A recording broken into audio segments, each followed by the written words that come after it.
Okay,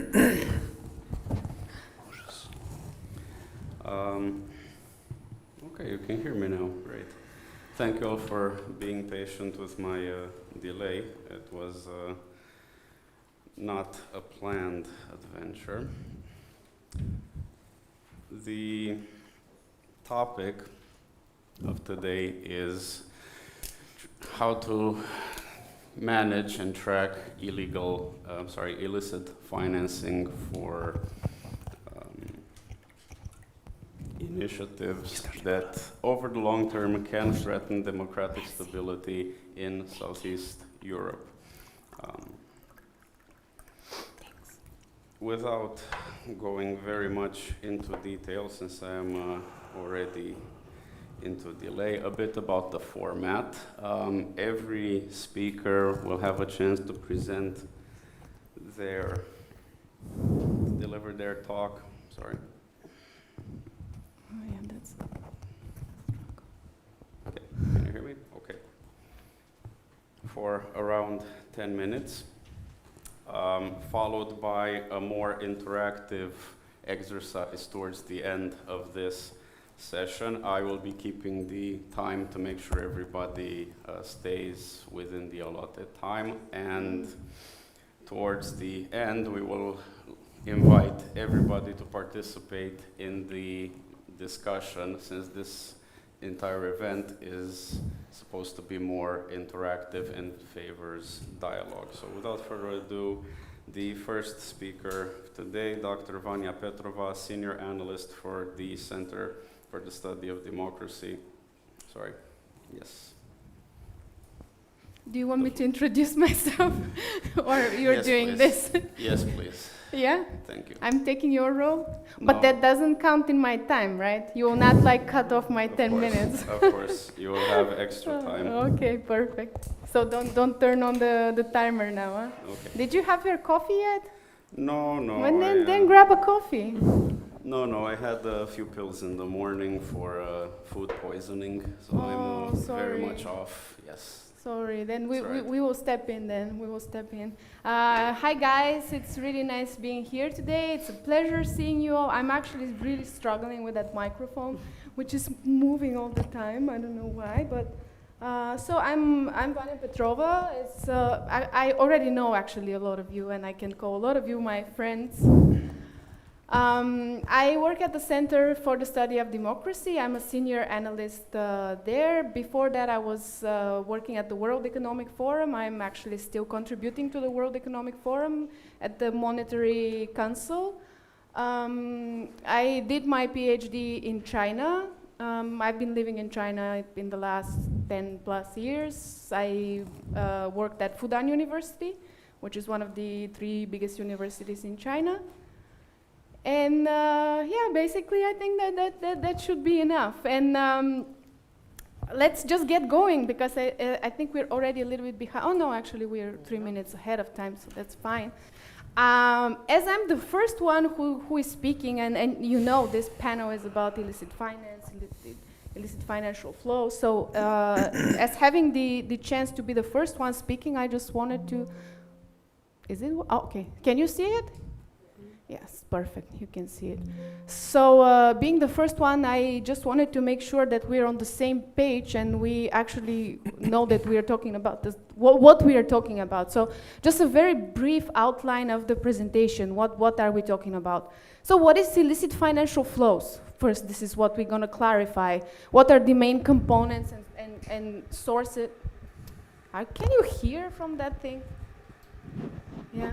So what are the main components and sources and channels of illicit financial flows, and why this topic is so crucial, why we're talking about that today? Then very briefly, we're going to check what's the situation in our region, in the Western Balkans, try to contextualize a little bit the problem in the Western Balkans 6 plus Croatia and Bulgaria. Then I think my presentation is probably a little bit too ambitious. I was going to present you a recent study we were conducting, we CSD and GI Talk, as I see Sasha is here, and also Ivica contributed to this work, where we are looking at the recent trends after the start of the war in Ukraine. Maybe I will touch upon this a little bit.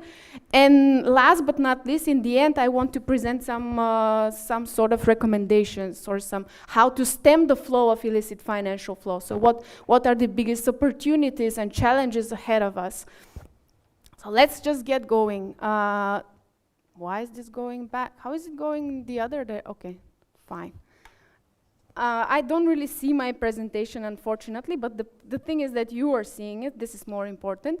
So illicit cross-border financial flows estimated around 1 to 1.6 trillion US dollars a year are harming economic development, are harming economic development on a national and global level. And autocracies have long utilized obfuscated corporate structure and illicit financial flows for nefarious purposes, such as bribery, corruption, and improper lobbying to secure anything from technologies and know-how to political and economic influence on the countries of interest. And understanding and estimating illicit financial flows is actually quite a challenge. Why? Because on the one side, there is still not a universally accepted definition. We are still not very sure what illicit financial flows are. There's still a few definitions flowing around. And at the same time, there is not a single indicator that can comprehensively measure this phenomenon. But basically, an illicit financial flow, this is dirty money, dirty money meaning they are illegally earned, used, or moved, and they cross an international border. So illicit finance are dirty money that cross an international border. According to a broader definition, which does not equate illicit with illegal, right? We have to think a little bit about that. So then, according to this broader definition, IFFs are funds that through some legal loopholes or other artificial arrangements circumvent the spirit of the law. So basically, a financial flow can be classified as illicit if either its source, so the components, the source that it's coming from, or the methods through which it flows, so the channels, or its eventual use is illegal. I think here it's important to say that numerous studies determine illicit financial flows as being hidden by definition. This is definitely not so. I mean, it doesn't have to be so. And actually, capital which is generated through illegal activities can be transferred in a very legitimate way. And oftentimes, illicit financial flows actually end up commingled in the legal economy, in the licit economy, or end up in offshore tax havens and offshore jurisdictions. As you can see from that the graph, I don't know, you see, you don't see, but what is important here is to make a distinction. So what are the sources? And what are the channels? What are the different components? And then what are the different channels of illicit financial flows? I oftentimes see even so-called experts are basically a lot of time just talking about money laundering, and they equate illicit finance with money laundering. But in reality, money laundering is just one of the major channels through which these flows are passing. So just to note here that the sources or the components of illicit finance are, on one side, that what we are here gathered for today, corruption. So corruption-related crime is one of the major sources. Then we have organized crime, and then we have tax-related crime. And when I'm talking about tax-related crime here, I mean tax evasion, not particularly tax avoidance, which is a little bit on the border between the two. And the main channels, as you know already, so money laundering, this is one of the major channels, trade misinvoicing, and capital account channel. Why? I think I can. Oh, that thing is falling apart. Why are we talking about this today? Why this is so important? So we even have a whole panel dedicated to illicit finance. Well, why is it important? It's important because illicit finance is actually, as my beloved colleague Todor mentioned before, it's probably one of the most potent tools of that the Kremlin and other autocracies use to fight the Western democratic world. So IFFs promote rent-seeking and criminal behavior. They just reduce government's capacity to support development and inclusive growth. They undermine the rule of law. And I oftentimes really like to show that picture. This is a map of the democracy index. And you can see that in reality, so in 2020, around 50% of the world was living in some sort of democracy. And just fast forward just 1 year after that, so in 2021, it's already less than 45% of the world was living in some form of democracy. And in the latest edition, the 2022 edition of the Democracy Index, this figure has stagnated, and it stayed around 45%. And unfortunately, around 1/3 of the global population, 37% to be precise, live under autocratic rule. Only 8% of the world lives in full democracy, if we can even claim that there's such an animal as full democracy. So that's why it's so important that we are here today and we spread the message and actually we push for something to be done, because it will not happen with only talking. And it's very important that we actually know and understand and be able to have more data, more qualitative data, more statistical data, and more tools to be able to understand what the problem is so that we can actually counter it. Contextualizing illicit financial flows in our region, in Southeastern Europe, or whatever you call the Western Balkans plus Croatia and Bulgaria. So unfortunately, IFFs in the Balkan region are manifold, they're multi-directional, and they're proportionally very, very large as a percentage of the national GDP and the regional GDP. While global illicit outflows are estimated as somewhere between 3 to 5% of the GDP, unfortunately in our region, they are double.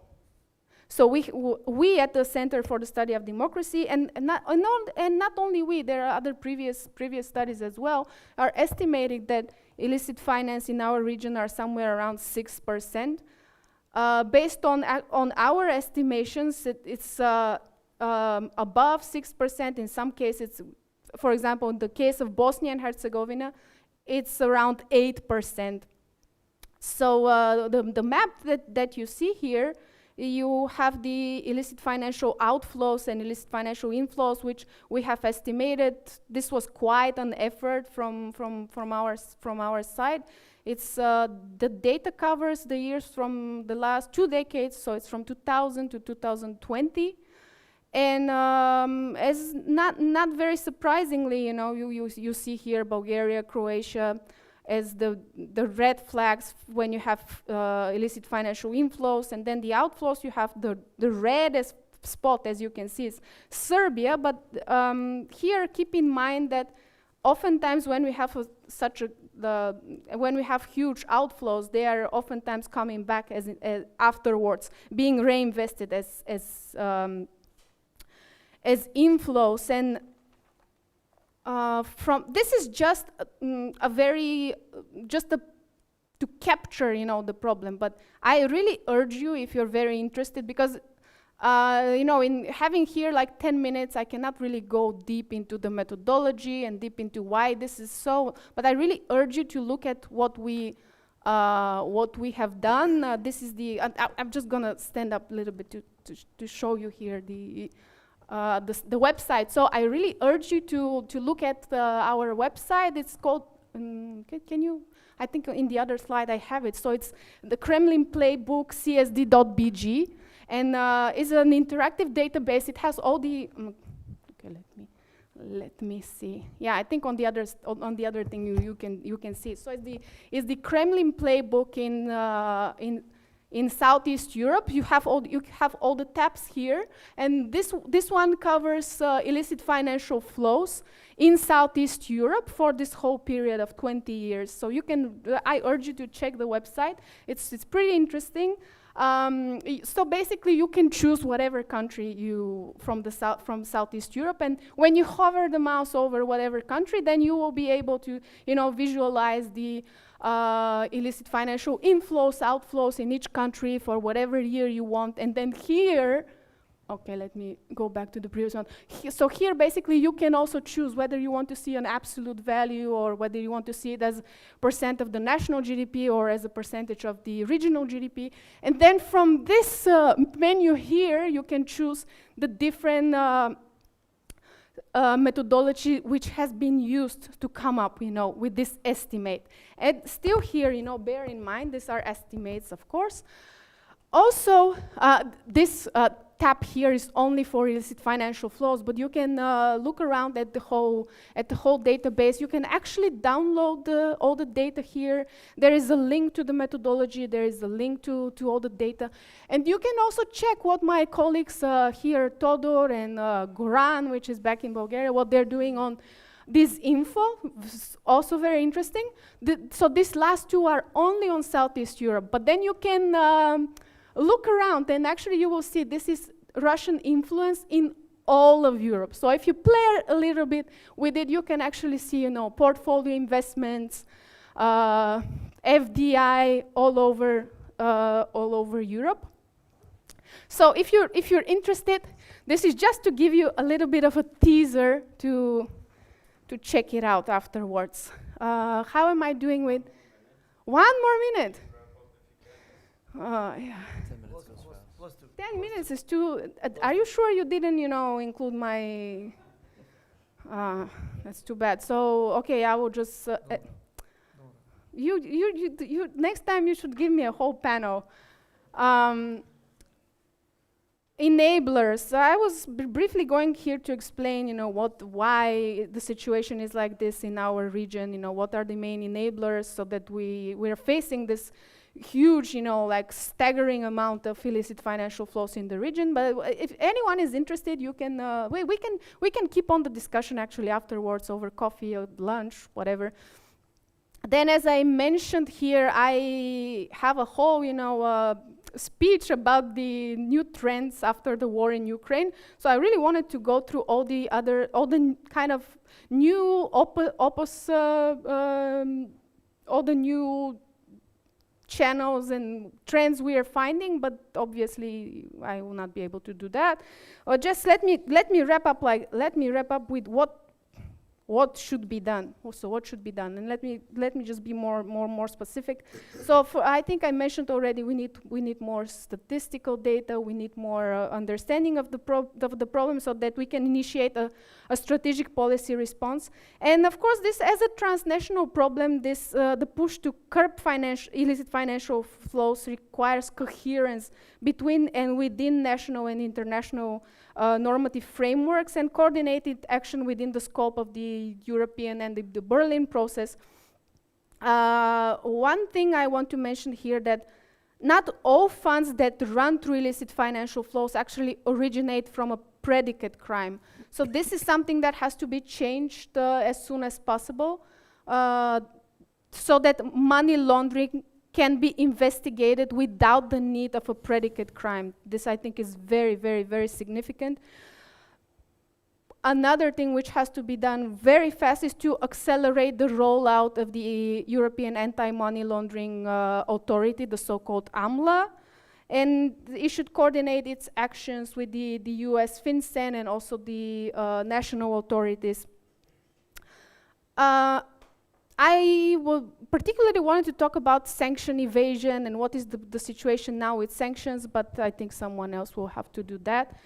But another very important thing which is ahead of us is we need to adopt and implement investment screening mechanisms as soon as possible. The situation with investment screening in the region is frighteningly bad. And as for the European Union, Bulgaria and Cyprus are actually the only two countries which currently do not have a functioning and do not have an existing investment screening mechanism. So this is something that should be done too as soon as possible. Let me just finish here.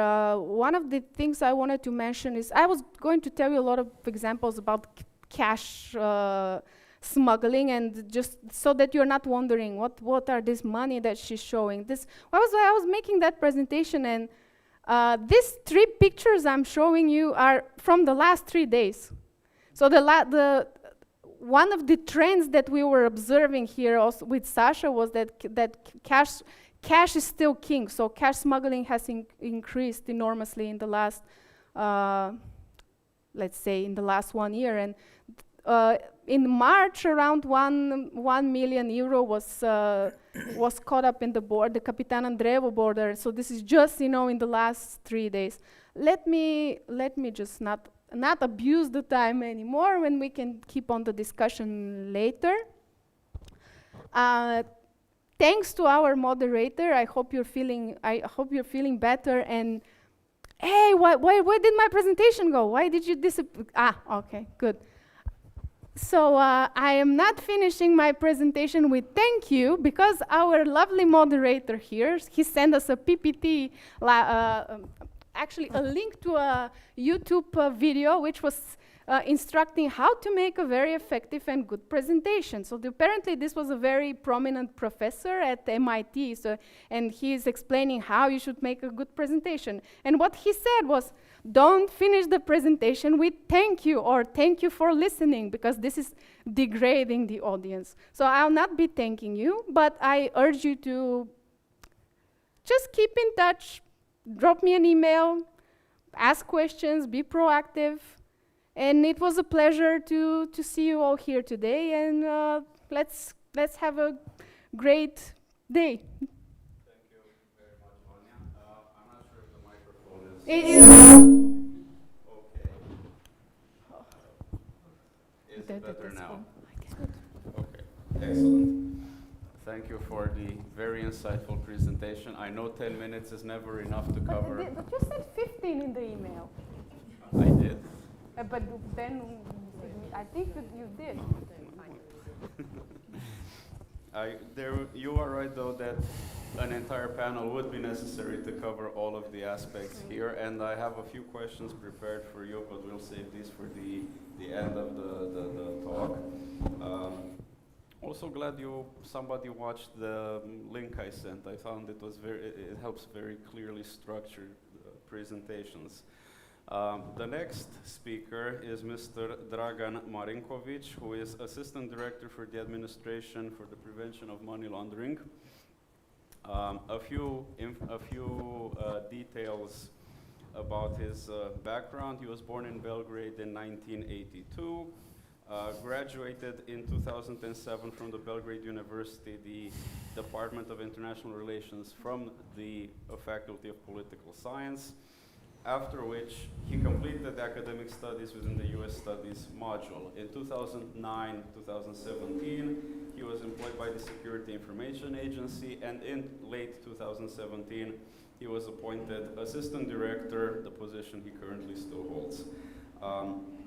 His activity included drafting laws, bylaws for the administration, preparing and implementing EU projects, supervision of operations regarding financial management and control, and he represented the administration in a number of international and national conferences and seminars on prevention of money laundering, terrorism, and financing the proliferation of weapons of mass destruction. So, Dragan, thank you very much for being here with us. The floor is yours.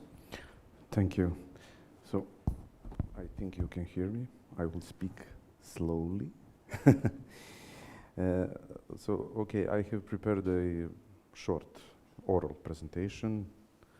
I don't have any slides or something like that, so you may find it a little bit boring, but it's not, so please bear with me. So, it is common knowledge that money laundering and terrorist financing are global problems causing serious consequences to economic, political, security, and social structures of a country. ML and TF undermine a country's stability, transparency, and efficiency of its financial system, create economic disorders and instability, undermine reforms, have negative impact on investments, tarnishing a country's reputation and have effect on the national security, money, have effect on the national security. Countries fight these phenomena by developing AML CFT systems to respond to the specific. I'm sorry, it's not the right word.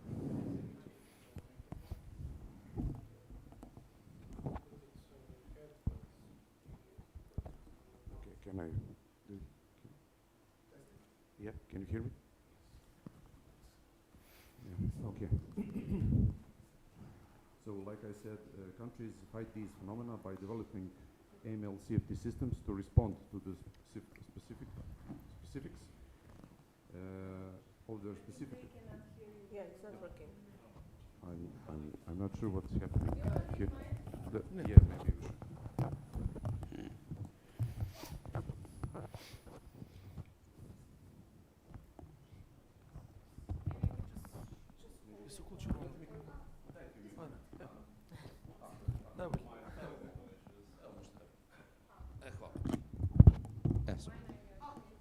Okay, finally, can you hear me now? Da. Great. Great success.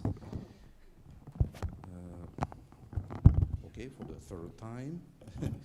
The common features of all these systems include generally accepted international standards that have two key aspects, preventive and repressive.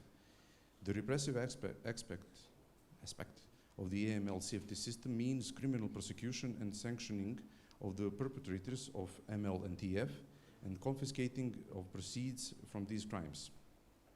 The competent authorities are the police, prosecutors' offices, and courts. The preventive segment of the AML CFT system is involved in preventing and detecting ML and TF through a set of actions and measures which are laid down, among other things, in the law on the prevention of money laundering and terrorist financing. This law requires private sector entities, financial and non-financial, which are obligated entities under the AML CFT law, to apply the preventive provisions and thereby create unfavorable environment of ML and TF. Supervisors for each specific group of obliged entities examine their compliance with these requirements. APML is a part of the preventive AML CFT system. The APML has all the core functions of a financial intelligence unit. Its powers are laid down in the AML CFT law and law on the freezing of assets with the aim of preventing terrorism and weapons of mass destruction proliferation. Thus, the APML, in line with the AML CFT law, collects, processes, analyzes, and shares with competent authorities the data, information, and documentation that it obtains under this law, and carries out other tasks related to prevention and detection of AML and TF in accordance with the law. With the aim of ensuring efficient cooperation and coordination of AML CFT preventive and repressive authorities, Serbian government passed in 2018 a decision establishing the AML CFT coordination body. The AML CFT coordination body is chaired by the Minister of Finance and comprises 45 members representing 23 bodies or institutions. Its significant tasks include the monitoring of implementation of the national AML CFT strategy and coordinating the implementation of the strategic measures, regular review of effectiveness of interagency and international cooperation, and information exchange and recommending improvements of the situation in the area. Sorry. Having in mind the above and the provisions of the AML CFT law, the APML's responsibilities have three aspects: detection of ML and TF, prevention of ML and TF, and international cooperation. When it comes to prevention, the AML performs tasks related to monitoring of implementation of the AML CFT law and improvement of the AML CFT legislative framework. It participates in the development of the list of indicators for recognizing transactions and persons with respect to which there are grounds to suspect money laundering or terrorist financing. It prepares and issues opinions on the application of the AML CFT law and the regulations adopted on the basis of this law in cooperation with supervisory authorities. It initiates procedures for concluding cooperation agreements with the competent state authorities, foreign counterparts and international organizations, etc. In addition to the above, the APML has the role of supervisory authority that examines compliance by accounting service providers and factoring firms with the AML-CFT law. Without a doubt, most of the preventive actions and measures are carried out by the obliged entities listed in the AML-CFT law, including customer due diligence, which is the know your customer procedure, and this is one of the main requisites for a successful fight against money laundering. However, just identifying a client is very often not enough to know who actually has benefit from a certain product or service, or who bears economic consequences of the client's business activities. This is why identifying and verifying the identity of the client's beneficial owner is crucial for efficient prevention of the money laundering and terrorist financing. The above activities are a precondition for a good compliance with the requirements to report suspicious transactions, which is a substantial and measurable outcome that we want to achieve by developing a program for detecting and preventing money laundering in the private sector. The obliged entities that are required to file suspicious transaction reports must start from understanding the usual business operation patterns of their clients and then look for potential inconsistencies that indicate a suspicion on money laundering or terrorist financing. All suspicious transactions reports are filed with the APML, which is the National Center for Receiving and Analyzing STRs and relevant information on money laundering, associated predicate crimes and terrorist financing. The extent to which a system for preventing money laundering, terrorist financing and proliferation of weapons of mass destruction financing is developed and effective is assessed by the FATF, which is Financial Action Task Force. According to the most recent fourth enhanced follow-up report for Serbia, adopted by Manival in December 2021, Serbia improved its AML-CFT measures, showing a significant progress in the level of compliance with FATF standards. It is also very important that the Serbian government adopted on 30 September 2021 a national ML risk assessment, national TF risk assessment, national money laundering and terrorist financing risk assessment in the digital asset sector, and national proliferation of weapons of mass destruction financing risk assessment. As in the previous two national MLTF risk assessments, Serbia used World Bank methodology, also in this most recent NRA, which covered the period 2018-2020. The overall ML risk for Serbia was assessed as medium, whereas the overall TF risk was assessed as medium-low. The findings of the above NRAs, among other things, were the motivation for the government to adopt in March 2022 the action plan for implementing the national AML-CFT strategy that will be valid from 2022 to 2024. As for targeted financial sanctions, this area is governed by the law on international restrictive measures and law on freezing of assets with the aim of preventing terrorism and proliferation of weapons of mass destruction.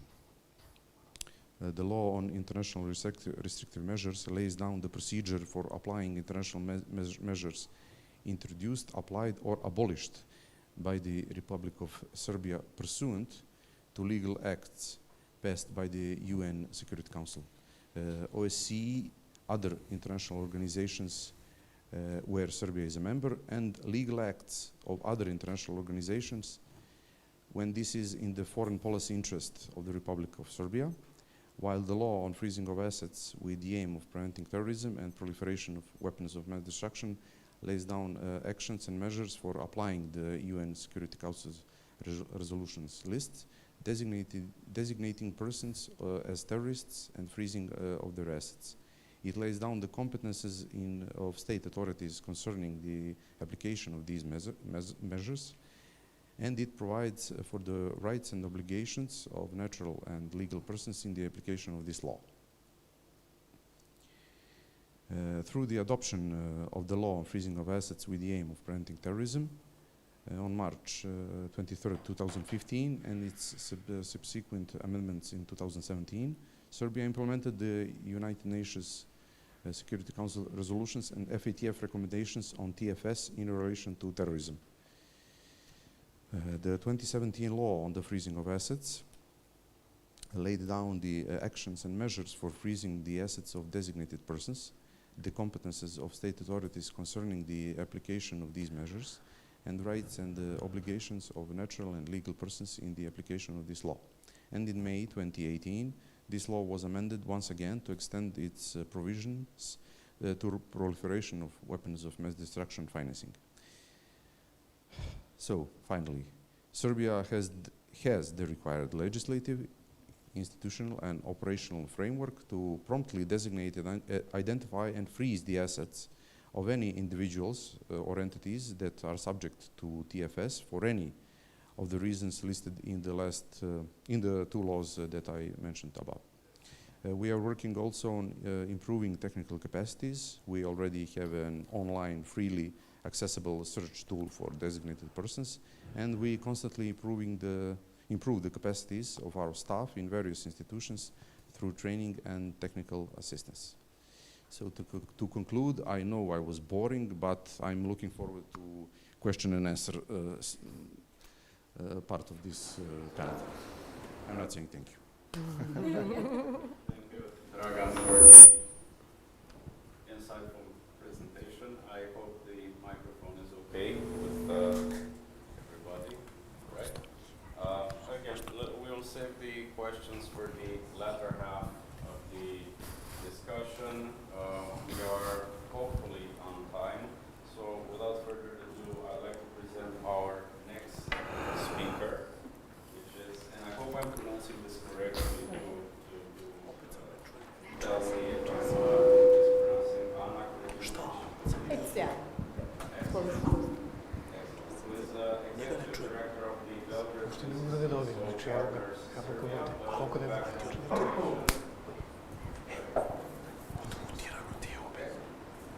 background information.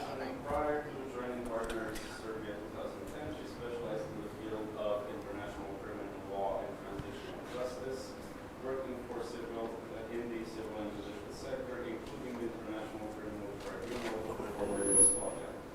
Through her work in Partners in Serbia, Anna has designed and led a number of programs in the area of rule of law and governance, including capacity building of inspectors and regulatory institutional inspection oversight framework, capacity building of defense lawyers under reform criminal justice in Serbia, support to establish the Lawyers Academy and developing its programmatic and operational capacities, and many others. She also specializes in information management and data integrity, where she performs analytical advocacy and capacity building work for civil and public sector bodies on the rights and obligations in this field. She's an accredited trainer at the National Academy for Public Administration and holds a certificate of anti-corruption practitioner and trainer on protection of whistleblowers. Anna, thank you very much for joining us today. The floor is yours.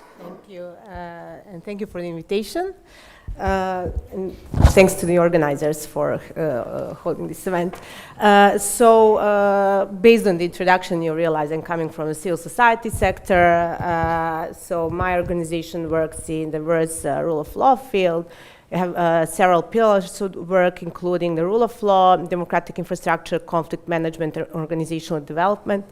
And it goes without saying that the topic of today's conference actually impacts all four pillars of our work. So I will use my time, 10-ish minutes, to briefly speak about the role of the civil society within the broader ML framework, but also about the impact of illicit financial flows on the sector itself. I would focus with the examples related to Serbia.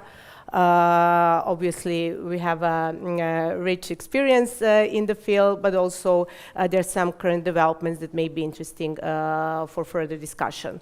I also have a presentation, so I would probably need, But I will probably skip some parts due to the time limitation, just to skip the definitions. But just to start with one, unfortunately, we have to do so just to be sure what are we talking about, if we are talking about civil society or non-profit organizations from the aspect of today's topic. And usually we're referring to FATF definition that focuses not on the legal form of the organization, rather it focuses on what actually the organizations are doing. And what the core part of the definition is, that these are entities that are actually primarily working on collecting or distributing funds for different types of legitimate purposes, being cultural, social, religious, etc. And in Serbia, we are talking about actually two pieces of legislation that are basis for establishing NPOs. And these are law on associations and law on foundations and endowments. And according to these two laws, we at this point have over 35,000 registered associations and over 950 registered foundations. And obviously, if you see these numbers, it's a huge number of entities when it comes to performing an oversight by competent authorities on one hand, but also it's a huge number of entities when it comes to possibilities for the sector itself, for example, to establish self-regulatory mechanisms in order to prevent illicit finance flows within the sector itself. You're probably aware that FATF recommendation number 8 actually refers to NPOs, and actually the recommendation is focusing on what countries should do when it comes to their laws and regulations related to NPOs and their vulnerability to be abused by terrorist organizations. So this recommendation focuses on financing terrorism. And it also states that the countries should apply proportionate and focused measures in order to help the sector to prevent this abuse from terrorist organizations and different type of organized groups. I'm skipping some parts so we have enough time for discussion. However, in 2020, having in mind the global context, and this is also relevant for Serbia, the recommendation number 8 got some additions into its reading, and FATF stated that extreme right-wing terrorism should be one of the priorities for the regulators, but also for their intelligence services. And what is interesting, they're explicitly stating that extreme right-wing groups can operate through illegal mechanisms, but what they're usually doing is collecting funds through legal forms, such as donations, membership fees, commercial activities as well. And this is actually what we're having at this point in Serbia. We have, at least to our knowledge, to public knowledge, several registered organizations who are openly promoting extreme right-wing ideology. They're also openly cooperating with international extreme right-wing groups. They also organized and participated in their joint events. Some of these events took place in Belgrade. Just to name a couple of them, Leviathan is probably the well-known one in Serbia. There's also Vojvodina-based association UNAC from Odžaci. Last year, there was a piece of information that Russian paramilitary group Wagner actually established their legal entity here in Serbia. It turned out this was fake news. However, we do not have the exact numbers and information on how many organizations that are fully legally registered are operating under this umbrella, and for example, how many of them are directly financed by Russia or its different agents. What I could find was the information from 2016, which is already like 7 years old, and at that point there were around 100 organizations in Serbia that were directly financed by Russia.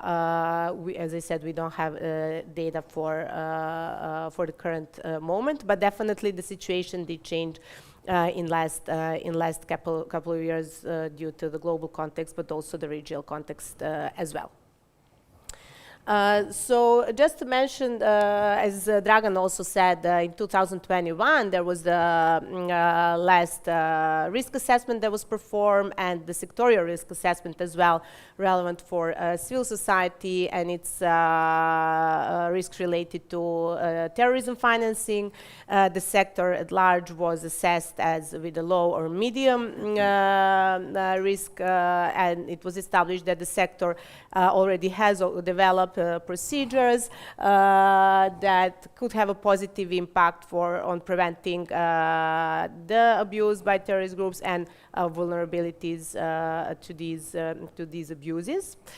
It should be also mentioned that another report produced by OSCE and Serbian Ministry of Finance also listed several factors that can contribute to making NPOs vulnerable to abuse by not only terrorist groups, but also different types of other organized criminal groups.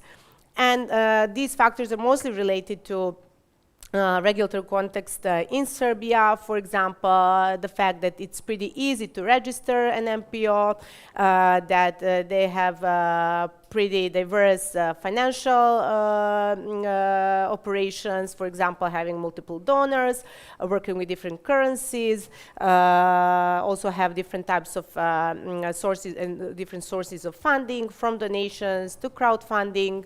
That they're also having pretty developed social networks from volunteers, employees, but also different types of social groups they're either representing and working with, which makes them also pretty prone to being abused by different types of groups that we mentioned. There are also several factors and criteria that were used for assessing the vulnerability of NPOs for terrorism financing. I will not repeat them. They're available in sectorial risk assessment. And just to mention one important milestone, having in mind the local context, that in 2019, actually, we had the first judgment where a group of people were sentenced for financing terrorism and actually providing support to local fighters that were sent to Syria to fight for Islamic extreme groups there. So we're talking about court practice in this field that still needs to be developed, but as I said, this was the first case upon which one group related to legally established NPO was actually sentenced for terrorism financing. So just, Andrei? 1 more minute. Oh my God. Okay. I'll skip, but this part we can discuss about what are the impacts of different types of situations when illicit finance actually enters the sector. So different types of effects that it has on transparency, accountability, sources of funding, legitimacy, reputation of the sector, of its legal requirements, compliance, different types of operational risks. But what I also want to mention just for the end, and maybe we can continue discussion afterwards, is like two, I think, crucial aspects that impact the work of civil society, is that when illicit finance enters the sector, actually it weakens the sector in a whole, it affects its sustainability, it affects its effectiveness as well. But moreover, it undermines democratic institutions.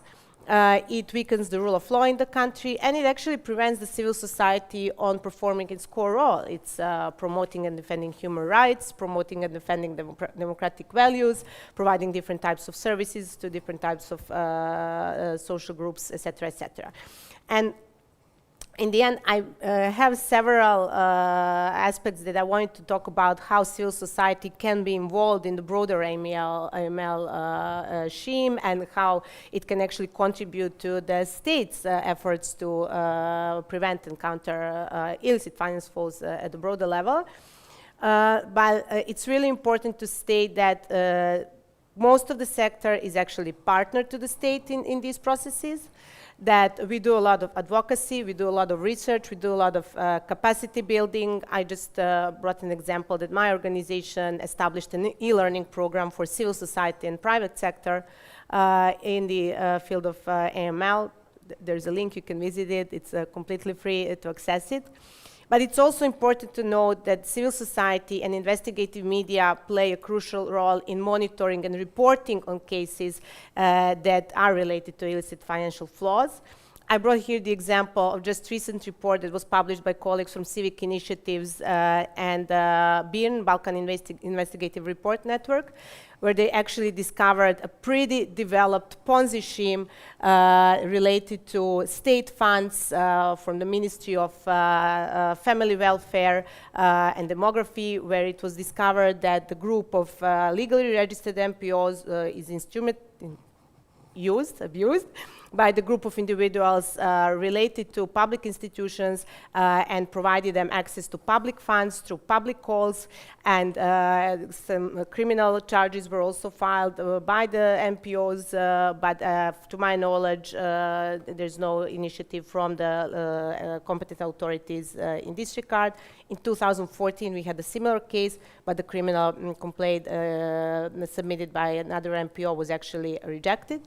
So it's crucial in order to have an effective mechanism also to take into consideration all the reporting and monitoring work performed by MPOs, so they are actually perceived as a partner to the state in these processes. So thank you, sorry for going over time. Thank you very much for your insightful remarks, Anna. The next speaker that I will introduce is Stephen Reiner, who is a senior research fellow at RUSI Center for Financial Crime and Security Studies, where he specializes on countering the financing of terrorism and leads the center's transnational threat force program. His recent work has focused on the impacts of new technologies on terrorism financing risks in Europe, the national security threats posed by illicit finance, and assessing the risk of terrorist financing abuse in the not-for-profit sector. He is also interested in the unintended human rights impact of the FATF standards and their misuse as tools for eroding democracy.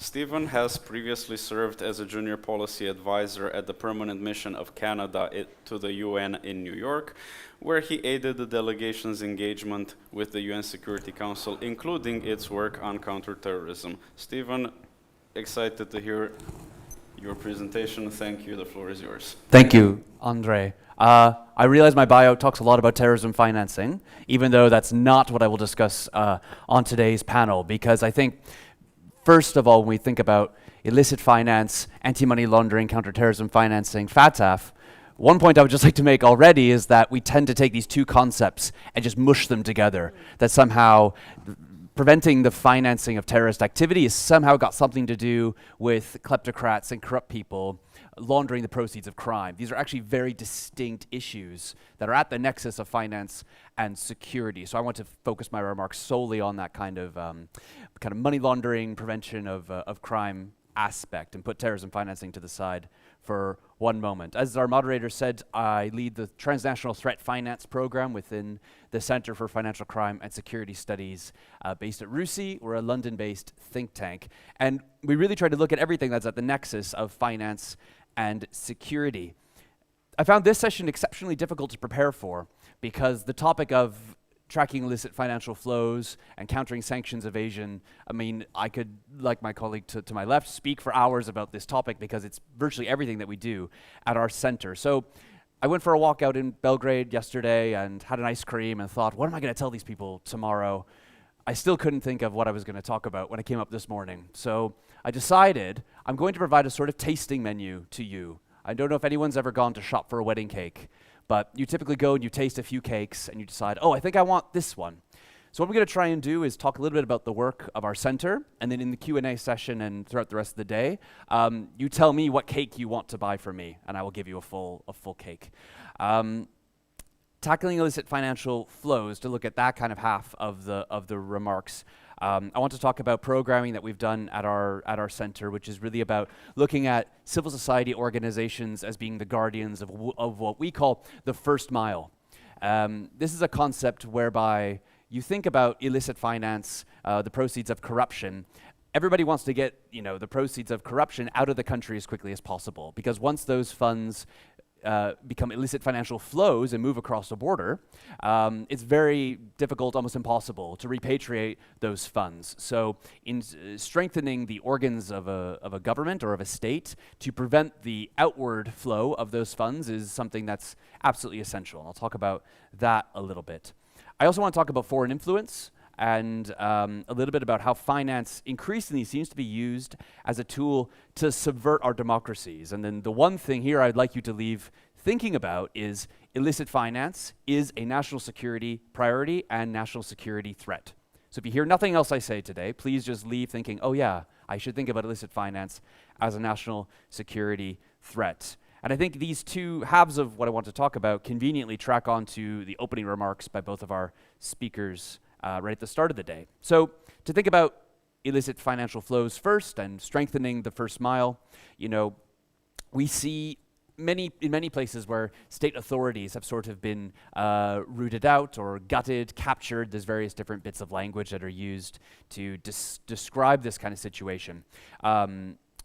The organs of state that are meant to be preventing the outflow of the proceeds of corruption or crime have become involved in this themselves, and it's up to civil society organizations to backfill or essentially complement, or supplement rather, that gutted capacity.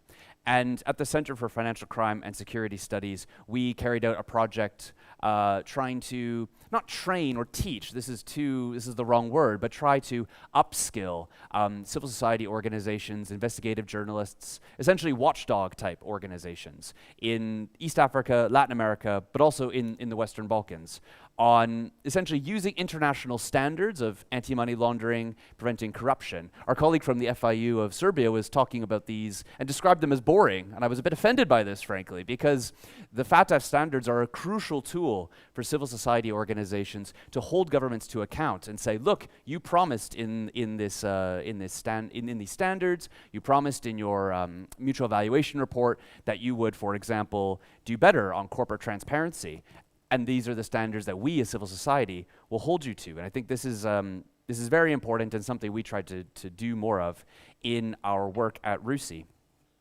But it's very interesting to think about not just the ways in which civil society can take ways in which civil society can use the standards and use international best practice to hold their governments to account, but a very worrying trend whereby those very same standards have come to be weaponized against civil society actors. And this is a part of a new strand of research which we're doing, which I want to share with you now, which we call the authoritarian abuses of the Financial Action Task Force standards.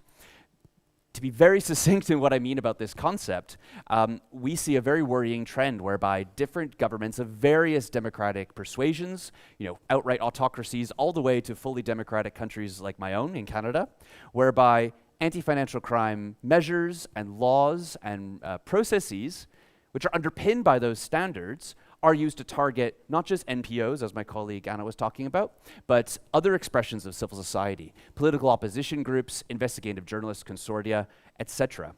And so the work we're trying to do at the center is to turn these sort of islands of anecdotes that exist literally all over the world and bring those together into established trends. Because what we see happening in the Philippines is very similar to what we see happening in Nigeria, is similar to what we see happening even in this part of the world as well. So this is a piece of work which I hope to be able to come back next time and share with you more. Let's now talk about national security and illicit finance, because why not shift gears a little bit? This has certainly been a body of work that the Center for Financial Crime and Security Studies has been working on, especially over the past 14 months, particularly since what's the right language to use? Unprovoked Russian aggression against Ukraine. Everybody has a preferred way of describing this incident, but I think we all know what we're talking about. And the framework that we like to use to think about the national security implications of illicit finance is what we call active financial measures. If you're a child of the Cold War, you might be aware of the term of active measures, which are essentially techniques used by states to subvert their adversary. And with active financial measures, we're trying to think about how is finance used as a tool by state actors, either by governments themselves or by individuals that benefit from close access to the state. How are those used to subvert our democracies? And how are those used to weaken us in using financial means? I like to think about this in two different ways. First of all, illicit finance as proceeds of crime. And here I can speak with authority as a person that lives and works in the UK about the oligarch problem, the ways in which proceeds of crime have been able to slowly and perniciously weave their way into our societies, particularly in the city of London, whereby those ill-gotten gains, sometimes these are funds that are not linked to a predicate offense. They could be acquired in circumstances where it's not possible to determine that, yes, this is the proceeds of a particular crime.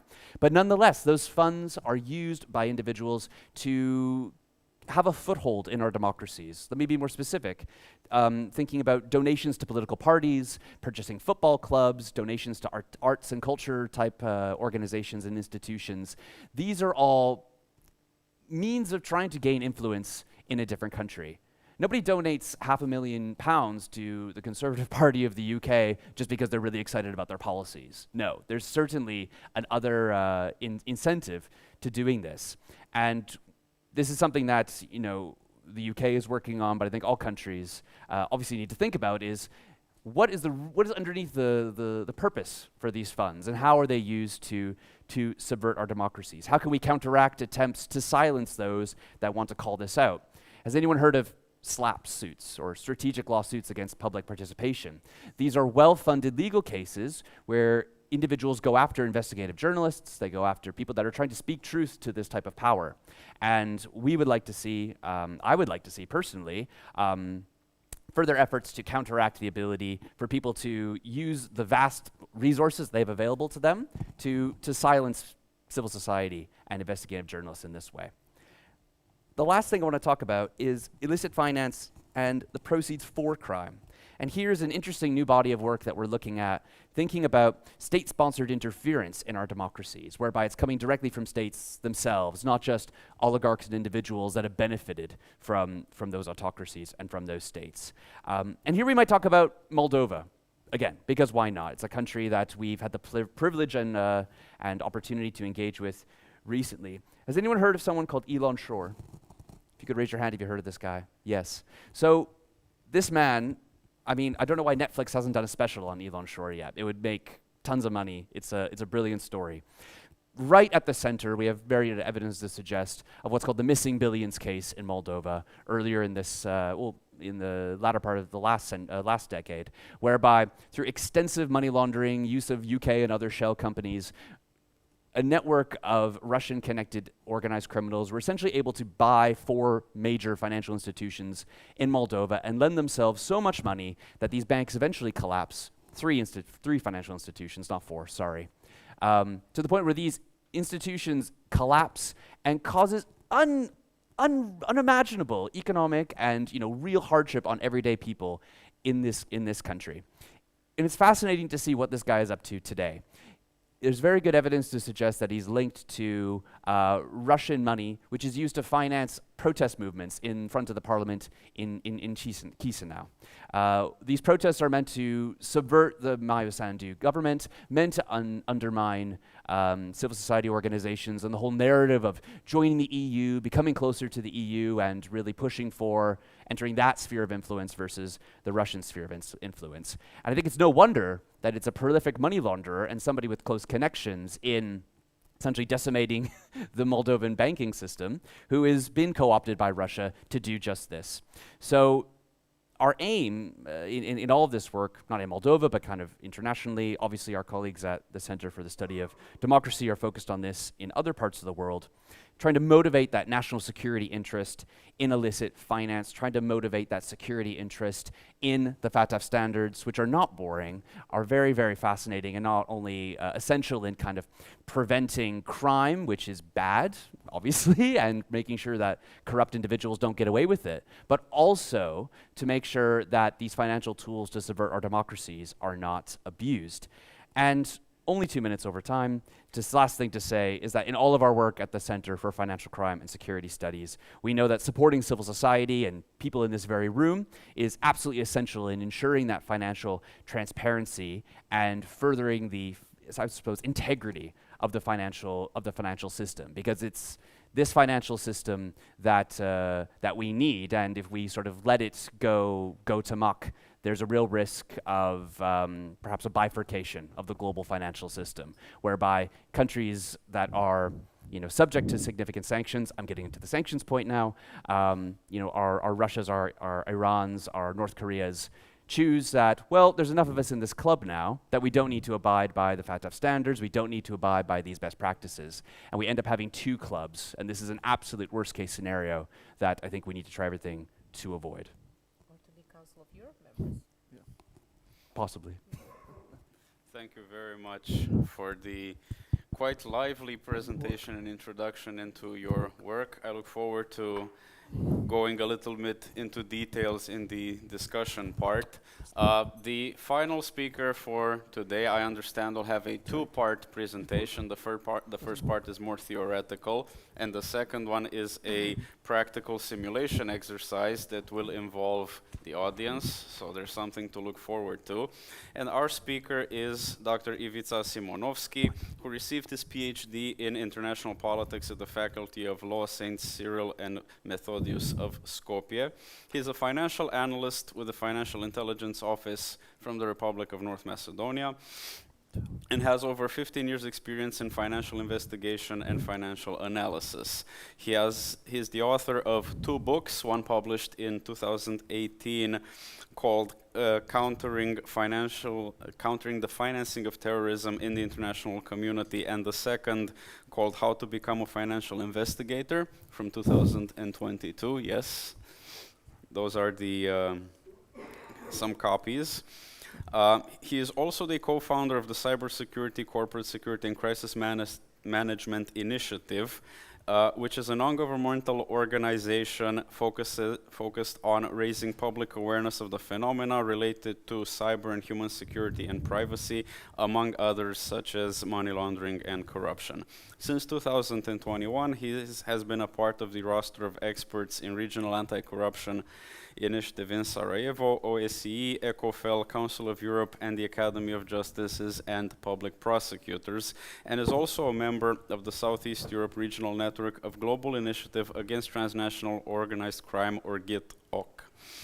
He possesses comprehensive experience in managing projects, programs, in leading teams of experts and professionals, and capacity building for law enforcement professionals, and has worked on development, training, curricula, training materials, toolkits, methodologies, guidelines, and standard operational procedures.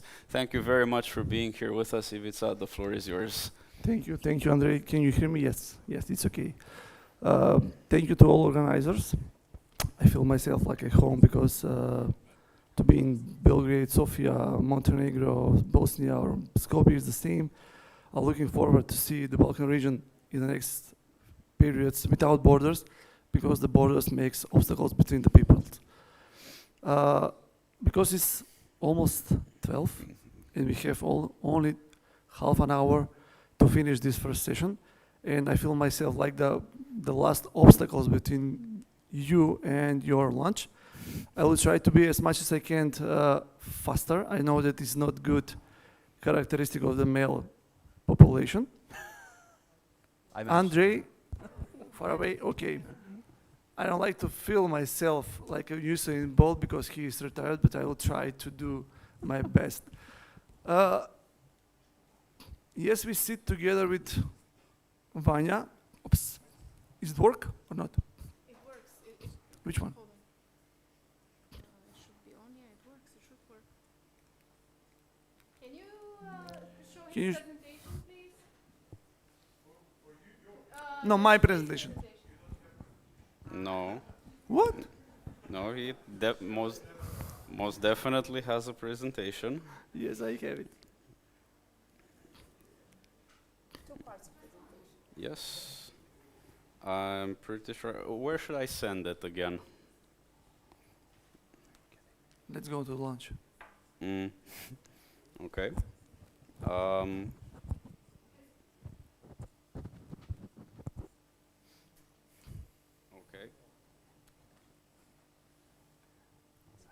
Can I have an email address to send the presentation?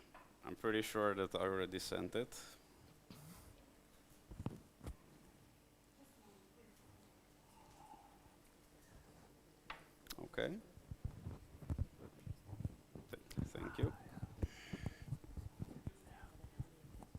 but I need presentation. 1 second. We will solve this. There we go. Yes. Okay. No, it's on the stick. Okay. Yeah. Mm. Nothing without technology. Yes. Yeah. Technology is the death of Yeah. us. Definitely. If you look at the menace of AI, especially, Absolutely. and the panic that triggered.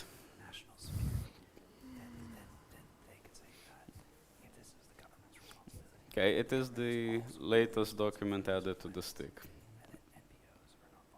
Mhm.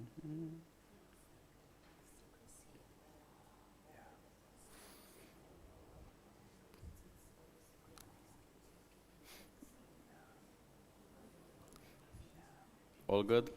Any issues? Ne, ima case scenario za to. Yes. Okay. Yes, There we thank you, go. Todor. Yes, thank you for your support. You There deserve we a go. beer. You have a beer from Yeah, yeah, but Serbian beer. Yellen, maybe something else. Yes, okay. Yes, as you can see from the slide, the main topic on the first session is how to tracking money flows, illicit financial flows. Generally, it's not easy because if you don't have experience, if you don't have the efficient investigators and also technology, you can not tracking the money because the criminals use different modus operandi, different methodologies, different trends, how to move the money from one place to another place. So I will, the main objective of this, my presentation is to demonstrate how to investigate the money laundering process and illicit financial flow based on criminal corruption offenses. And you will see in practice how the practically investigators that work in the law enforcement institution or maybe in the financial intelligence unit, tracking the money using his own skills, using the open source intelligence, you can use the financial intelligence, etc., etc. Because Vanya in the beginning mentioned what does it mean, illicit financial flows. On the same time, we work on the different projects related to illicit financial flow, and I am engaged by global initiative against transnational organized crime, and we are conducting research on measuring on effectiveness of the states on the West Balkan countries related to illicit financial flow, and we use the methodology of FATF, basically immediate outcomes, because we want to show how the countries on the Western Balkan assess and have the effectiveness related to illicit financial flows, to tackling illicit financial flows. And their understanding on the West Balkan is very similar and near to the global approach because West Balkan countries define illicit financial flow as Vanya already mentioned, illicit in origin, move, or used. But it's very important that these transactions is not only transactions because we have the money flows, cash flows, and crypto transactions. These transactions are or need to cross the border to be calculated, to be estimated, or to be defined as an illicit financial flow. So all transactions, you need to make a distinction between transactions that realized through the official financial system within the borders and to make a distinction which transactions are internationally transferred. So there are many channels how the criminals used to move the money from one place to another place in order to hide the illicit origin.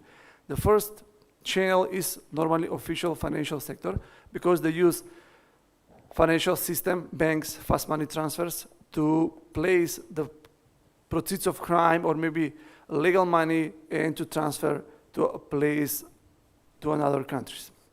The second point or the second channel is the cash flows.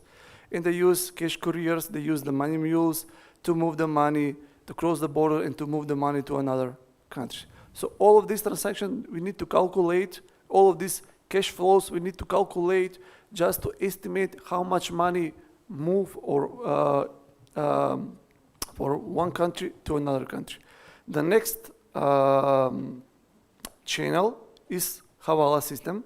I don't know how many of you are familiar with the Hawala system, but Hawala system exists on the Balkan region. This is one of the threats because we cannot monitor, we cannot identify who are the Hawalers and how the money move from one to another place.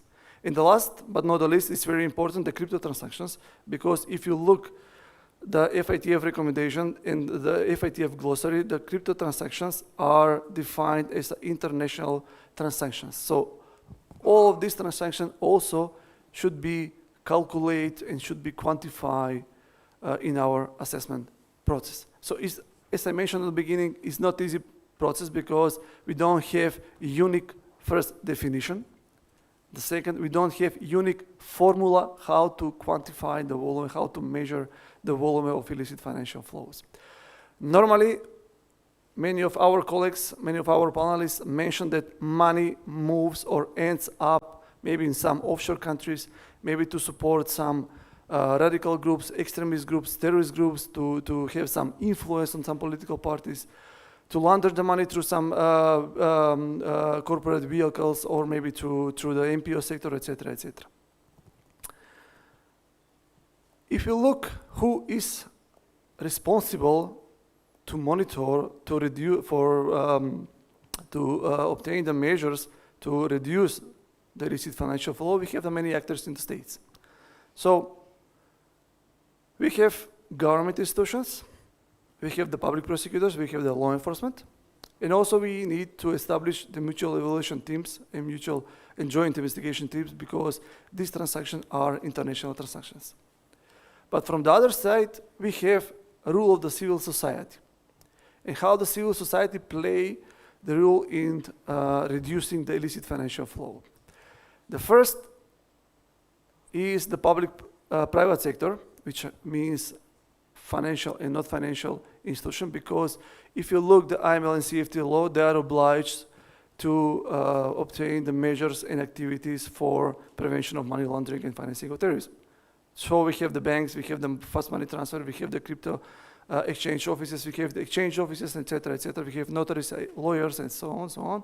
So all of these are obliged to undertake the measures and activity for prevent first placement of the dirty money into the financial system, to identify unusual transaction, and depends on the law to postpone or to freeze some transaction on some period, and normally to send and to file this transaction to the financial intelligence unit for further analysis.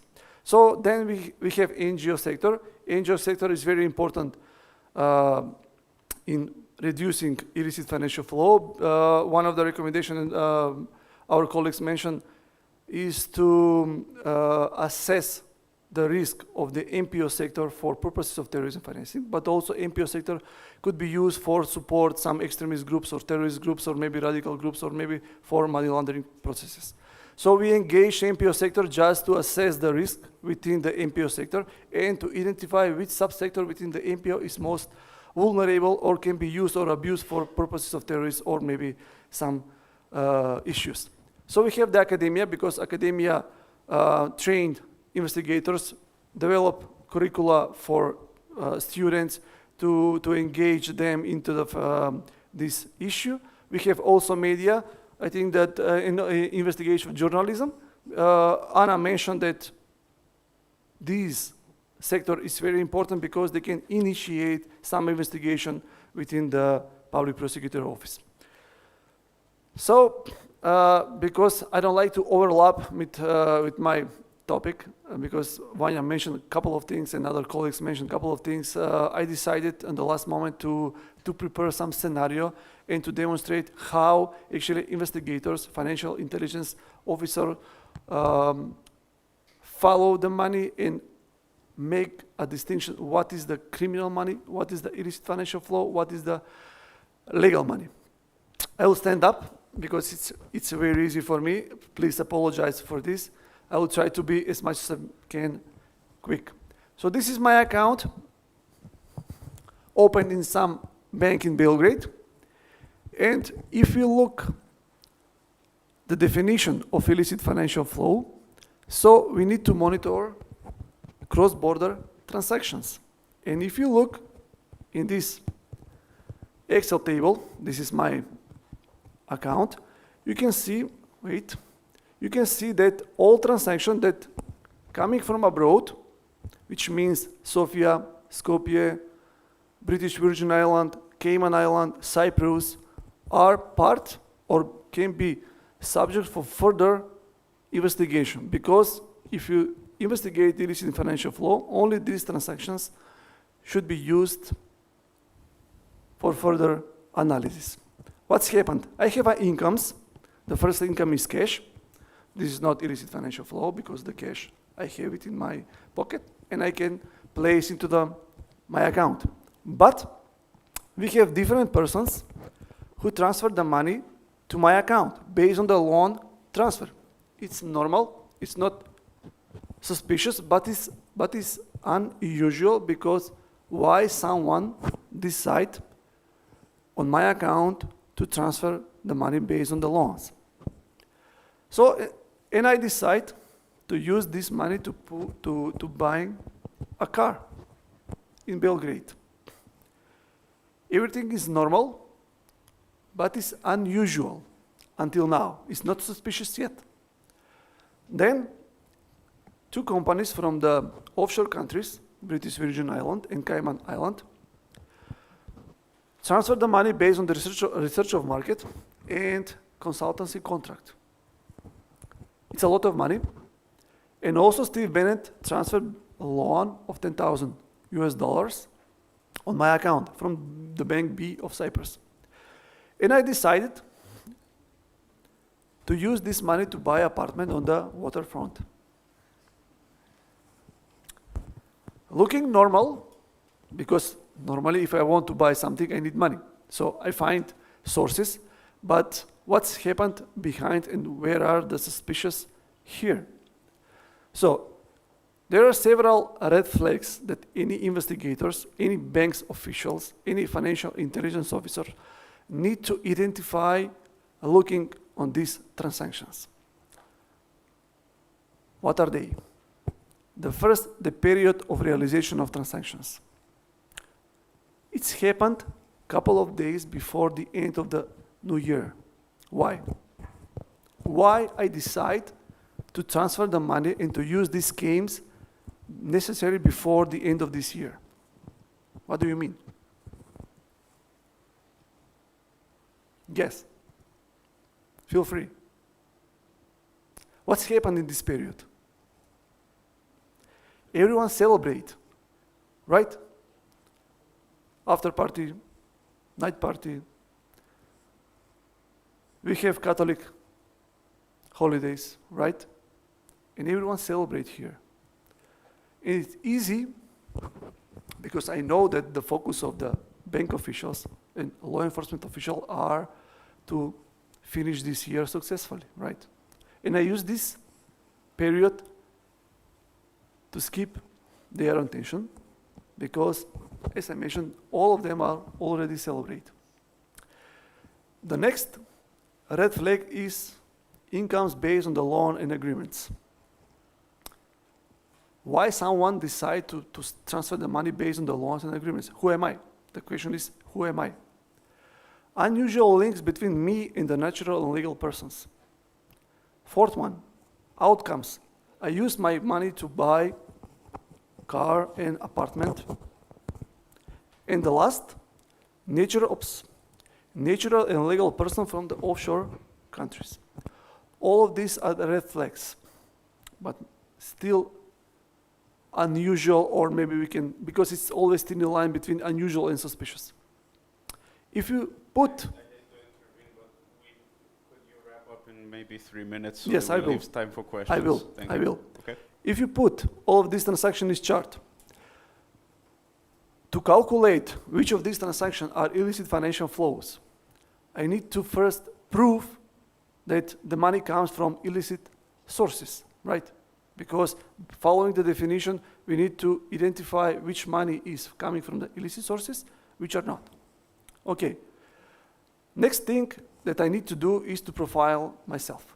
Actually, the investigator needs to profile me and to obtain all of this information regarding and to get much more information about my profile. Okay. I'm 16 years old, I live in Belgrade. I'm married, I have 3 children, and I work in the Ministry of Defense. So I'm political exposed person because I'm high-level official within the Ministry of Defense. I declare, because I'm the political exposed person, I need to declare myself, right? My declaration of interest. So I don't have so much money, so I need additional sources in order to buy car and normally other apartment. This is very interesting data. Dia is my sister, Steve Bennett is my personal driver, and Tia Leah is personal secretary. So now we have connection for some of these person that already made a transaction to my account. Okay, then next step is to obtain some documentation regarding my transactions, invoices, contracts, and to be investigators, I need to ask, for instance, bank officials to provide additional documents on this. Then I'm going to search on the internet. Some of the trade registers are still open, some of them are closed. I need to username and account. And normally, if to be an investigator, I will use formal or informal channel to obtain additional information about the companies that already sent money to me. So you can see that company E that already sent is authorized person is Dia, it's my sister. And in the company X, authorized person is Tia. She is my secretary, personal secretary. So now we have some connection, and now the story becomes very suspicious, right? What is hide beside all of this scheme? Okay, let's put the tie. So next thing that we need to do to collect financial data. Okay, all of these bank accounts we need to obtain from the official banks, and to send maybe mutual request, maybe for the British Virgin Island, maybe to the Cayman Island, or maybe use financial intelligence unit because they are part of the Egmont channel to obtain some information. Okay, after the analysis, we need to improve how the money came from and based on which purposes. Okay, our analysis shows that several companies, based on the fees, transfer the money to the Tia Leah account in the Cayman Island. Tia Leah used this money to transfer. This is the first transfer. Next, from this amount of the money, part was transferred to the company X, and company X transferred to my account in Belgrade. Next, to the Steve Bennett, the same situation. To the company U in British Virgin Island, the same situation because they use this amount of the money, and normally DeAndre Thompson also used this part of the money. So the main question is here, who are these companies and why they decide to transfer the money to the Cayman Island, which is offshore country, and some of the countries that hide the illicit proceeds generated from the predicative offenses. So as an investigator of illicit financial flow, I need to discover now why this company transferred the money to the Tia Leah account. And I will obtain additional documents. I will try to find the sources, agreements, invoices, contracts, documents, conversation, because the law enforcement use special investigation techniques, bid documentation from the last year. I will evaluate all of this bid documentation, members of the bid evaluation committee, and try to find the links, who is who and why some of these companies transfer the money to the Tia Leah. After the analysis, you will see that all of these companies that already transferred the money are bidders in the public procurement process, and the political spokesperson, which is high-level military officials, are member of the bid evaluation team. So he is corrupted because he's used different model, different channel to collect the bribe in order to force some of these companies to win during the public procurement process. Is it clear here how we can calculate illicit financial flow? Because it's not easy. This is only one way, because we use the official financial system. How can we calculate cash transactions? How can we calculate crypto transactions? We have countries that still not regulate crypto transactions. It's not easy, but we will try to do as much as we can. I will finish because on the last slide it's thank you, but I will return and put this slide for the end. Thank you for your time, and I hope if you have any questions related to all of these schemes, all of our colleagues will be friendly to reply to you. Thank you. Thank you so much for the insightful presentation, and you really had us there by how the loop at the end is closed, like how the money that was initially spent returns to the politically exposed persons. Now, I'd like to open the floor for questions. We still have a few minutes before lunch, so if anybody would like to go first, raise your hand and you will receive a microphone. Okay, if there are, yes. Hello, everyone. My name is Miloš Pavković, and I'm researcher at the European Policy Center. I have one question for Anna Toskić-Cvetinović. So you mentioned these right-wing extremist groups that are usually legally or illegally financed, and you mentioned that we actually don't have any kind of register of list of these organizations, just some old data from 2015. Do you know if is there any initiative of, for instance, CSOs to enlist all those organizations, or maybe this could be a recommendation for the state to do it, to simply create a register, because this is, as you mentioned, it is a security threat also for the country, for national security, and I think it should be, we should have this kind of register. Thank you. Thank you, Miloš. To my knowledge, there is no such an initiative. Maybe Sasha knows more about it, but the issue is that, as I mentioned, like these are all legally registered organizations, and even the goals that are proclaimed in their statutory documents are also the legal ones and legitimate ones. Otherwise, they wouldn't be able to register. If you remember, we had an initiative before the Constitutional Court back several years ago to ban some of these organizations. So it's the fact that you have to establish that they're actually promoting and working in the goals and purposes that are not legitimate, and openly promoting, for example, extreme right-wing ideologies, which they're actually doing. So it would need to be a case-by-case initiative for each of these organizations, creating, I'm afraid, to get into any kind of listing, and creating lists of any types of organization, because in that case we would easily, get into the other direction and create lists of some other organizations as well, which we had a chance to witness.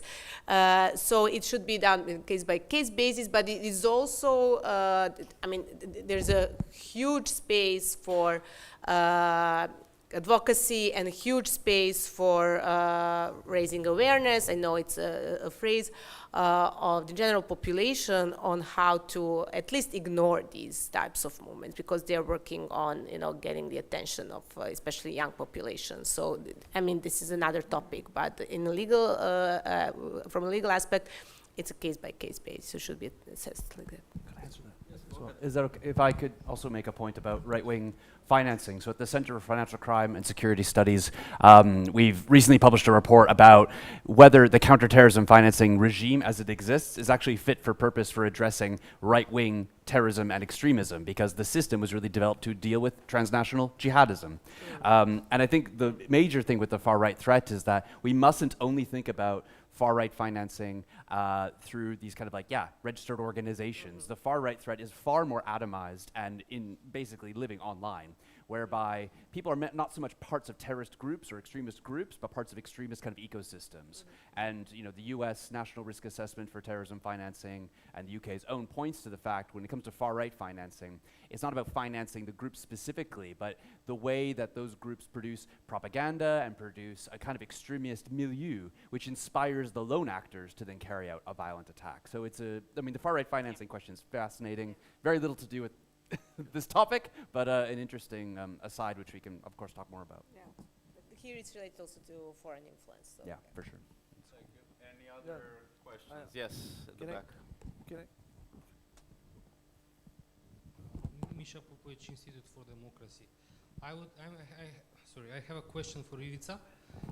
What would you say is the, let's say, proportion between automated red flagging and then proceeding to actual investigation, but by investigators? Can you repeat some? On the beginning, the first part of the question. What would you say is the proportion between What is the red flags? algorithms detecting red flags Yeah, what is the red flags and what is the... people investigating? Yeah, yeah. To identify any unusual or suspicious transaction, you need to design or to set up some red flags. And these red flags coming from the experiences, coming from the typology, coming from the practice. So, on the beginning, everything looks like unusual or suspicious, but to prove that some transaction is normally being part of some illegal money or something, process of crime, we need to prove that. Proving is one procedure that is not easy, especially not when you need to get information from abroad. So it's always, it's tiny what is suspicious, what is unusual, and what is the minimum standards and requirements that any investigator need to collect to prove that this amount of the money is coming from the illicit sources, and this amount of the money are not coming from the illicit sources. This is I think that it's bad part of any investigator, because during this process we faced with many obstacles, especially in collecting of information. If we say that financial crime it's easy to improve because we have evidence, we have the papers, we have documents, we have agreements, contracts, and so on. But if we want to improve, for instance, money that come from drug trafficking or from the migrant smuggling, they always are generated in cash. And the first stage of the money laundering process is placement. Anyone, for instance, here on the Balkan can obtain or find maybe 10,000 euro, like quickly, and place in the financial sector. This is not suspicious, but it's unusual because we know the salary here on the Balkan. But this requires additional requirements for the bank officials to identify or maybe to ask the client how you find the money. Please prove the money that's coming from the legal sources, or we'll analyze the financial behavior in the past and to identify and to send this transaction to the financial intelligence for further monitoring and analysis. So it's always tricky. It's always challenge especially from the bank officials, because they are the first wall. They need to identify what is suspicious, what is unusual, what is normal transactions. But they always try to do as much as they can the better things and to inform anything that is smell like unusual, suspicious. You need to collect several indicators, not only one, because we trained the financial sector to use many of the indicators during this process, not just one, because if you look only one reflex, then you'll set a lot of transactions because everything looks like not normal, unusual. So it's always challenge. It's always challenge.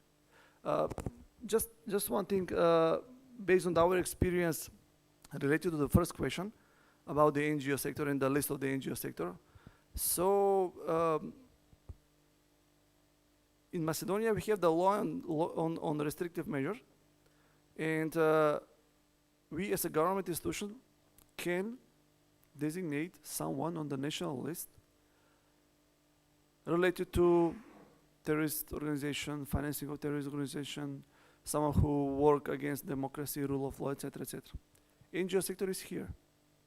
So if we, as investigators or maybe intelligence services, identify that some NGO or a representative of the NGOs work against the democracy, support some extremist radical groups, then we have the procedure to designate these persons or these entities on the national sanction list and to apply travel bans, economic sanctions, restriction to open accounts, to set up additional NGOs, etc., for those persons. But we need to minimum standards and evidence that some of them are engaged in this kind of unlawful activity.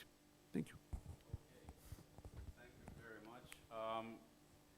We are already a bit over time, so we won't take any more questions now, but please address them in person over lunch. So, Or during the lunch. thank you everybody for your patience, your attention. See you at lunch. Oops.